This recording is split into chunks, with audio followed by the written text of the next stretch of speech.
So thank you for that introduction. And I apologize. Actually, fetal medicine is a new field. So even for obstetricians, it's not just the pathologists, but even the obstetricians don't know what we do. Um, so we all are learning at the same time. So say now, as Sir said, that we need to, that you need to understand a little bit more. So tell me, which aspect do you want me to talk to you a little bit more about? I mean, do all of you agree that we should be offering universal screening to our patients?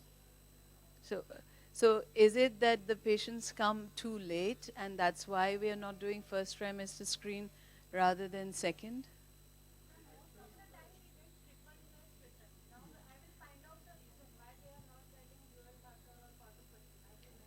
Correct.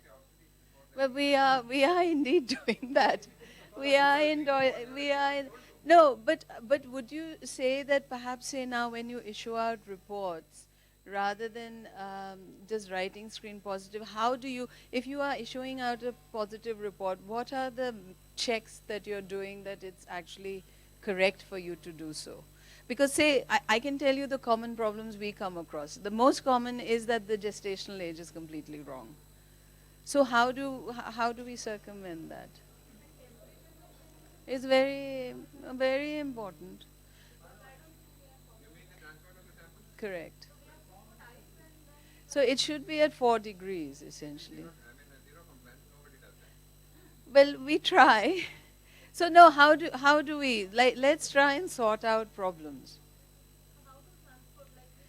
with ice packs as they do with vaccinations. When you take the vaccination kits.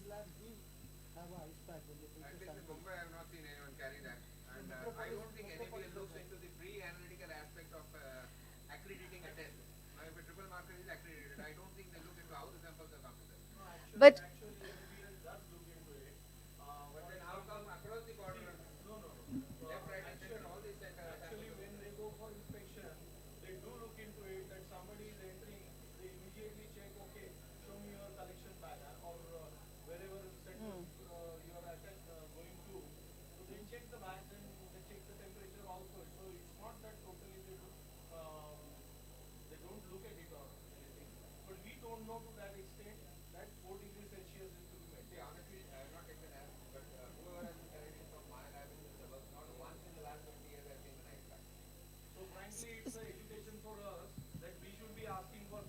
so a way of exactly.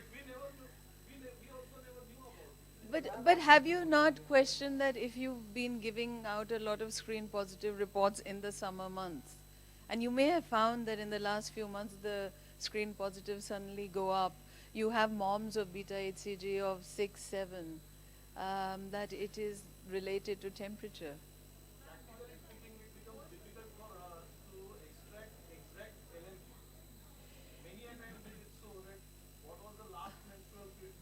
Huh.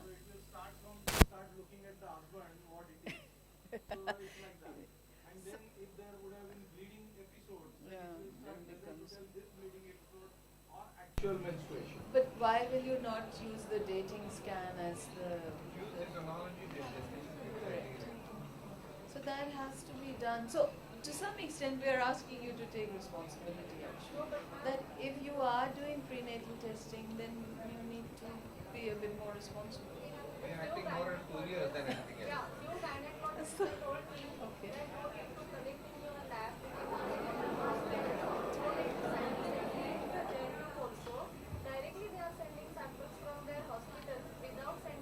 But that is wrong. I mean, these are. No, but that's the point. So how do we stem that? So is it that can't we have the prenatal labs being differentiated from the non-prenatal labs? Is that is that no? But if you are doing prenatal samples, no. But say if you're doing prenatal screening, so then you have to have these additional checks in place. Madam, our problem is in coagulation labs, prenatal labs. All these labs will start separating from us, then we will end up only with body fluid labs. biochemistry will also be out. So I won't like to advise that, but definitely educate. Like today it was an education for us also that it has to be carried out at 4 degrees Celsius. Now it depends upon us how we carry it towards to our gynecologist friends who are already. But I think that if nothing else, at least your screen positives, you need to have a look at them and see did they actually turn out to be downs. As I said, there is a quality control that you cannot be. This false positive rate has to be brought down to. We are collecting. But you would read the report. So therefore, why can't you insist from the lab that you are outsourcing to that they have to assure you it's something? I mean, I don't know, but I know that the things are not happening properly, and therefore we need to do something. So what are the suggestions that you would come with? So whom do you outsource? But then they have no business not to maintain standards. The labs are too big. But they're not. I don't accept either of their sound. No, but they're using Imulite. They're not using accredited platform. They use Priska, which is a software which is out of date. The last time it was revised. So with software as well, you taper it, you make it for your population. Like Indians, we are a young reproductive group. So our moms are different to someone, say, like, I don't know where Priska is from, but I know that the last time that they reviewed their software, it was like maybe 10, 15 years ago. And our demographics have changed. So, but Indian cutoffs but the cutoffs I have in Delhi where we have heavier women may be different to your cutoffs in Mumbai where there are scantier women. The medians have to be geared for your population and your area. How do you actually come to cutoff? How do you derive? How many agents you need to study for that? I mean, for well, what you need is actually abnormals. So, like, even if you have like 10,000 normals, it means nothing unless you have an abnormal population group, and you need at least 30, 40 downs in that group, so that you can establish cutoffs to differentiate between your abnormals and normals. So, you plot it, and then derive your median for each gestational age, and then see what the abnormals were to. I mean, there's statistical calculations which can be set. But the point is, it has to be done. You know, it's a responsibility that you have to take.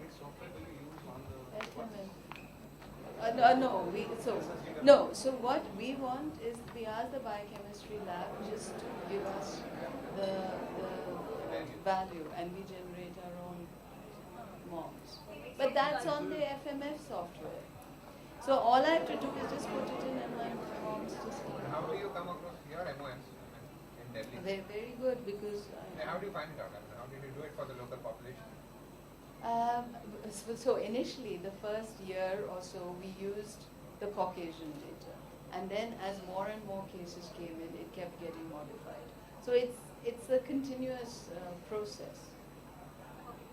Most of the time, lab uses whichever is given in the software, and the data is coming from the outside India. Caucasians, so it's yeah. not correlated, and the false positivity is increasing. But that's what, so you come down again to asking for standards. So unless you ask for it, they will not. Each lab derived their own data. So say, I mean, I can see the Roche people are here, but say if we tell the Roche people that your software that you're providing, have you validated it on our population and tell us the number of abnormals you have? It's their responsibility to actually find out what happened to these patients. Coordination is important. It is important. Because I have seen quadruple is positive and the result is negative. Yeah, but that is exactly what we're saying. But the thing is that unless you ask for it, you're not going to get it because you can get away with it. So you need to demand. It's like it's like, you know, the obstetricians, they used to say initially that, well, the combined test is really expensive and we won't do it and we're happy just doing the nuclear scan, and that is not a good thing to do. It has to be with biochemistry. Biochemistry and ultrasound work together. And similarly, the other way around, that, you know, a dual marker.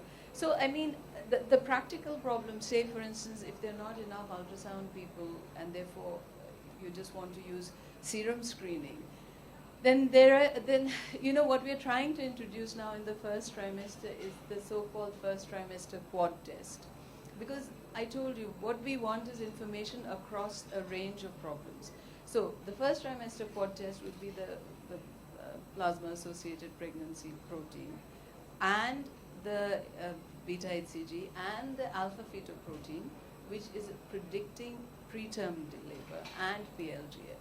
So we do the first trimester quad, and then also do the second trimester quad. And the softwares can integrate them. So any screening test, if you put it back to back to back, so if you have something, and say the detection rate of a dual marker is something like 40%, if you then integrate the second trimester serum markers with it, your detection rate goes up to about 83%. So it helps. So that's another alternative. It's not something that I would sit there and encourage, because ultrasound gives you so much more information. But say if you're just on a lab perspective and you want to use the nuchal judiciously, then you need to do something that we call as contingency screening. That you do blood serum biochemistry, then look at the values which come, the values which are really high. So if you've given a risk of, say, 1 in 4,000, 1 in 5,000, that group you can get away with not doing a nuchal scan. The ones where the risks are extremely high, more than 1 in 100, perhaps they need to do invasive testing like a CVS or something. And those in-between ones, the 1 in 100 to 1 in 2,000 or something, you insist that they have to get the nuchal scan done as well. So in certain countries where the ultrasonologists are not there, they use blood as a universal, you know, as a contingency screen to triage women into those who need to have a nuchal scan and those whom you can get away, and then the next test you do is the quad in terms of serum screening. So I don't know. I mean, the point is we have to, for our country and our clinical situation, try and work out something. And you know, as part of FOXY and so forth, we are saying for our country we need to have some standards. But for me, I work with a group which doesn't mind paying, so I never have a problem with this. And now for me, I'm telling everyone, look, if you can do a NIPT as a first-line testing for aneuploidy, because how can you beat a 99% sensitivity?